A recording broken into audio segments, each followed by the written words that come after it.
Hi and welcome to DIY with Jeannie, where we do all things crafting, all things handmade, little manipulation of materials. And today what we are going to do is, as we're still following on our sewing thing, today we're going to do more of a craft or a gift than a outfit or a piece of clothing. I got a cake. It's a strip cake. I don't know exactly. Anyway, all the colors basically go together in it, and you can do whole quilt out of it, and it's just fabulous. But we're going to make pocket quilts. Now, you've possibly seen them as pocket hugs, pocket prayers, um, just about anything that you want to, a pocket memory. Um, you can do as a little pocket quilt, and it's just a little thing that is got batting in it. It's like a little tiny quilt. It's just a little tiny, and it's a 4-patch, or you could do, you know, it's still a 4-patch. You could do it as triangles, you could do it as diamonds, you could do it as whatever you want. I'm going to do 4 squares, and we're going to put it together, and I'm going to show you how to make it, and then I'm going to talk about how you make it different for each occasion. So I have chosen as our pieces these 2 pieces, and we are going to put them right sides together. It's a nice big strip. Don't want one quite this large, so what we're going to do is put them together, make sure our edges are good, and we just want to cut a piece. I am going to do, I think, 10 inches. So we want to make sure it's on the line. I want to take the edge off down here, which has got our salvage edge on it. One end will have a salvage edge, the other does not. So I'm just going to cut that salvage piece off. And basically what it is, it's the edge that doesn't get ink, or it might get the manufacturer's mark or whatever, the name of the particular item, the lot number, things like that. So we are going to take this and we are going to, hang on just a sec. Okay. And we are going to measure out 10 inches. So I'm going to put it at 19 and I'm going to cut it at 9. So let me make sure it's all nice and done. Make sure we've got it on the line. So what I do is I line up this line on it. So I know that this is a straight edge on the side. And we've got a straight edge at this side. So now I'm just going to cut it along that 9. And it was off to the races. So that's 10 inches. So now we are going to go and sew along this side. So let's go over to the sewing machine and sew this together. Okay, so we have our sewing machine all ready. We're going to line it up with this 15 mark so that we get our edge done at about ½ inch.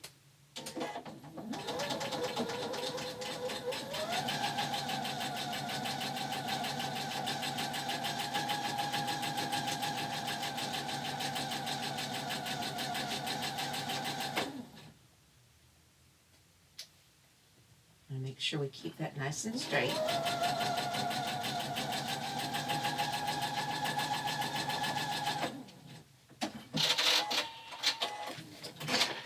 And now we want to iron it open.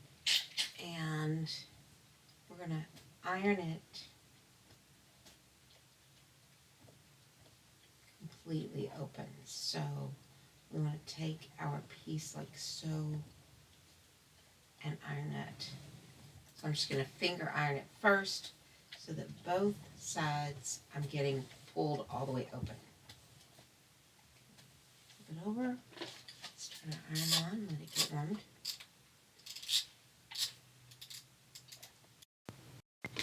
Okay, we have it pressed. I call it ironing. I mean pressing. And I've got this back pressed open. And now the front is all pressed. And what we're going to do is figure out first how big that is. And that is almost 4 inches. I mean, almost, like maybe 1/8 of an inch. And so what we're going to do is we want to cut it at 2 inches. And an easier way than me dragging that along is to just take my ruler and do 2 inches. And so we just line it up at the end, make sure it's nice lined up, and cut. Move it halfway, 2 inches. Good. There we go. And cut 2 inches.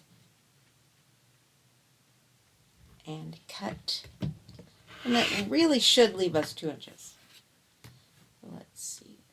That's almost 2 inches. So that's good. So now what we do is we take our pieces, and rather than put them together like this, because that's the way we just cut them apart, we're going to flip it so that it is like this, so that our square is going to look like so. So we're going to put it together, and we want to put that line, just in our little clips, we want to make sure that our seam is lined up all the way through. And see how that's perfect right there at the corner? So we're going to just clip that down. And then when we sew this side, we want to make sure the same thing. We're just keeping it in that correct line. And do the same thing to this one so that we have a front and a back. And they don't have to be the same colors on front and back. I just am to just show this real quick. But one of the things that you can do with this, if you have a beloved papa or dad or uncle or someone, even a mom, pass away, then you can take a piece of clothing that belonged to them that you remember fondly them wearing, and what you'll do is cut it into these strips, and you can do the same thing. And so what you're doing is making a memory block. And so the people can carry this. You can carry it in your purse, you can carry it in your pocket, whatever. And when you rub it, you remember them. It's a memory. You're carrying a memory. That way nobody has to worry about getting rid of the clothing. Nobody has to worry about, throwing things away and feeling bad that they threw it away. You just want little tiny, and this, everybody will get a little tiny memory quilt. So let's go back to the sewing machine. All right, we are going to sew these two together.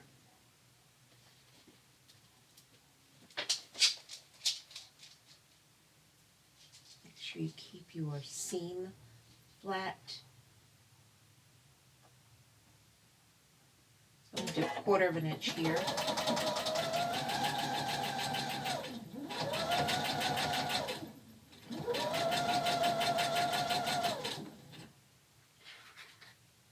Line this one up so that we can just keep it going in a line. And that's one of the really nice things about making these is it's like assembly line.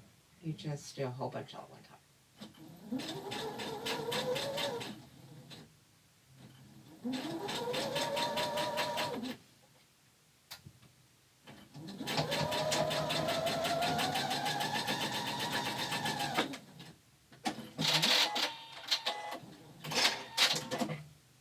Let's trim the strings. Didn't do that a minute ago, but you know how I feel about that. Do it all at one time. If you do it as you go, you don't forget any. You don't have random ones just kind of showing up on you, and that is frustrating. When you have a random thread and you're like, I don't know where that's coming from. So we just want to make sure we get all of those off. There we go. Now we're going to press these open, same as we did a minute ago. So I'm going to open it up.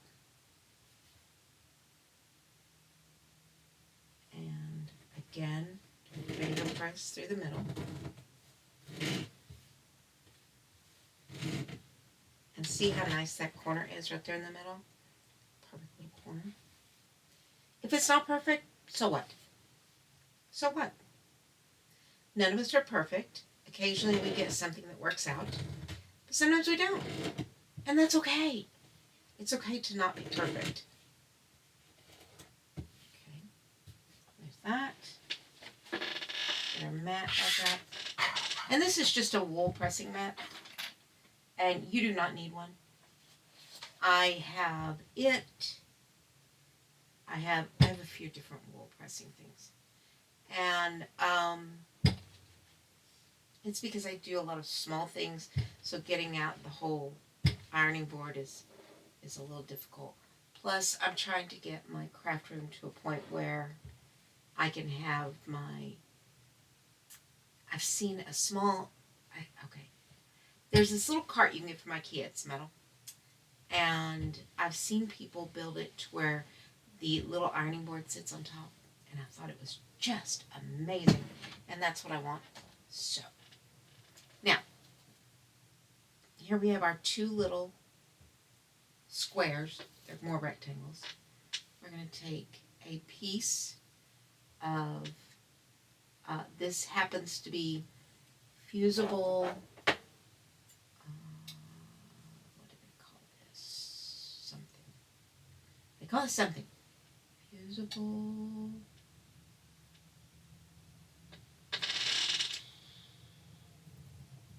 Felt. Fusible felt. And rather than use batting, I'm just going to use this because I don't need it to have batting. If you're doing a regular quilted piece, you can. It's not hugely important because it's not a quilt. You just want it to be a little stuffed in the inside. So we're going to put these together like so. I'm going to go ahead and press that in place. Now, it has little glue dots.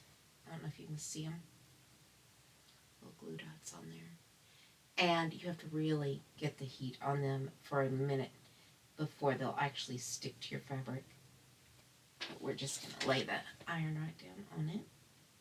You want to make sure that it's lined up well because you don't want glue dots on your iron. So we're going to put this together, and then we are going to sew our little squares together, right sides together around, leaving an opening for turning. And again, I will show you what that looks like.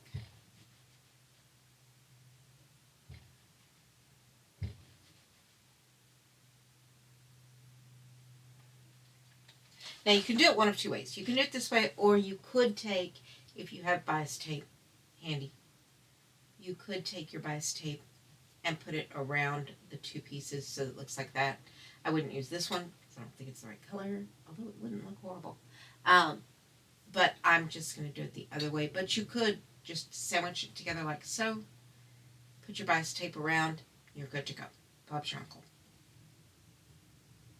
So let's put our seams together. Seams together. Here we go. Now I am going to go around, around, around, and a little bit in both sides. You want to make sure when you do that, when you're doing your sides in, that you're really tacking that corner because it's a lot of pressure when you're turning it right side out and you want it to stay sewn.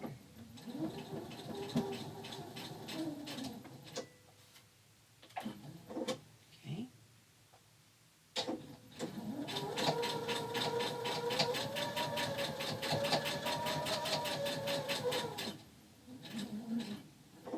One more. Okay.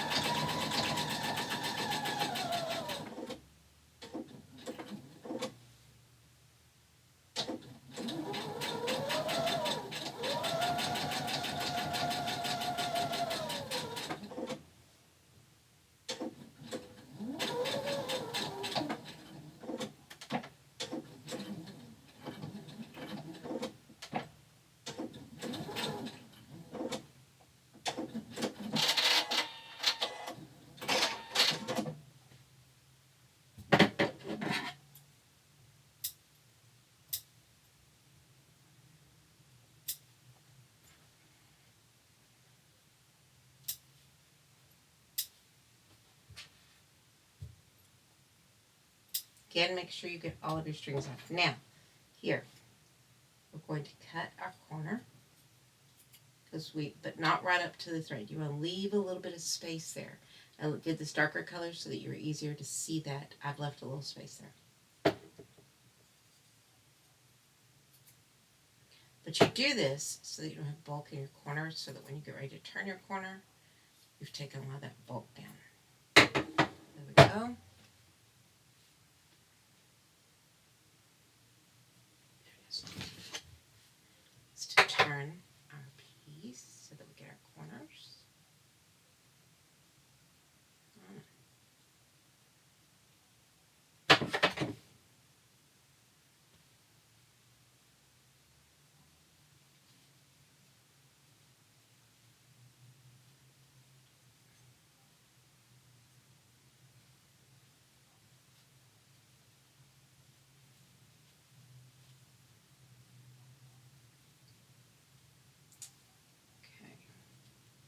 Now you'll see how I did not get this seam. I should have tacked it down, gone back over it. I didn't, but I'm going to show you how we're going to fix that.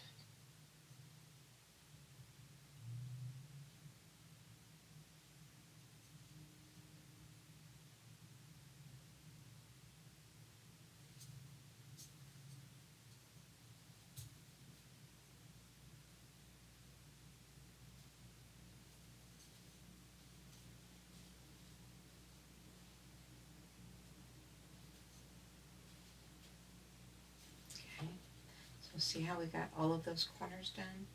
And this piece, what we're going to do is we're just going to fold that in, and we are going to press that folded under. So we're just going to press our whole piece. And fortunately, because we folded it in on the ends to sew it to begin with, it's going to naturally want to do that. It's going to naturally want to fold that way.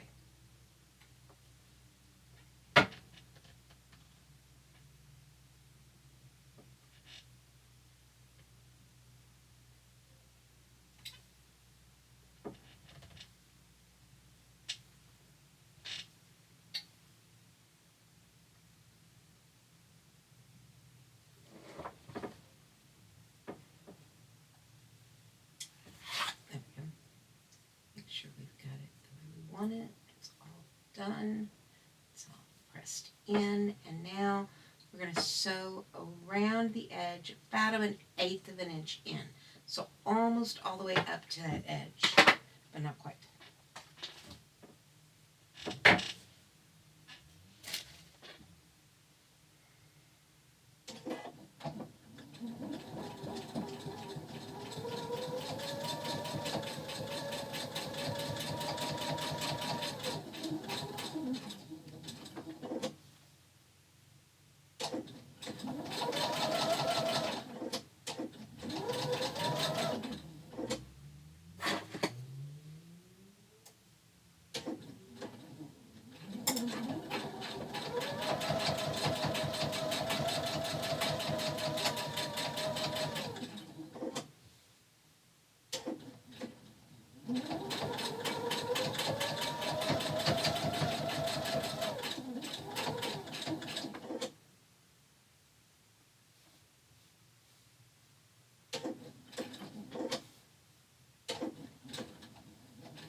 Now we're going to take and sew on either side of this line and on either side so it looks like it's quilted. I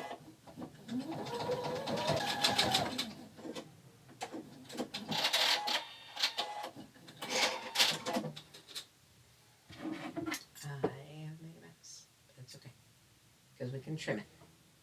Alright, so, ooh, that's a hot mess in the back.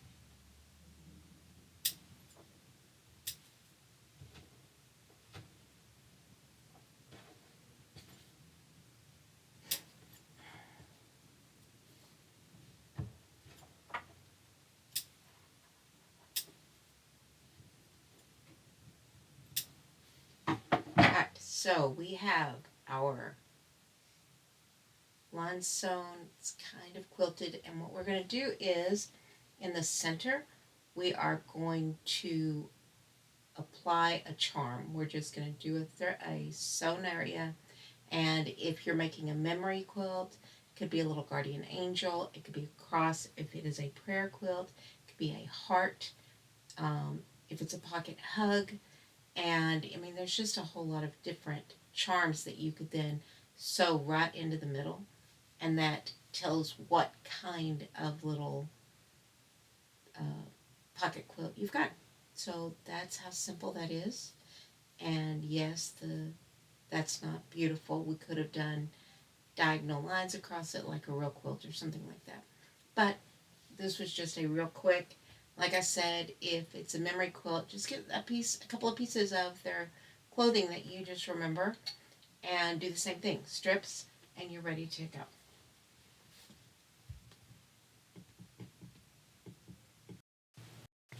So here is just a little charm that you could get. It says my heart on it, and you just sew it right to the edge, or you could actually sew it to the corner, but maybe you give that to someone like my grandson or my sons, either of my grandsons, and then they have a piece of your heart with them. So that is our little pocket quilt, and I hope you enjoyed it. If you did, please give me a thumbs up. Can you think of any other ways that you could do a pocket quilt that would mean something? Anything that, because, remembrance, guardian angel, heart, pocket prayer, quilt, all kinds of different little things that you could do. Can you think of more? How would you use it? And hopefully you'll come back and see us again. And if you liked this kind of content, please give us a thumbs up. Do a little subscription down there at the bottom. And if you really want to know when I post, hit that bell icon and it'll let you know when I am posting. Have an amazing week, and I hope I'll see you next time.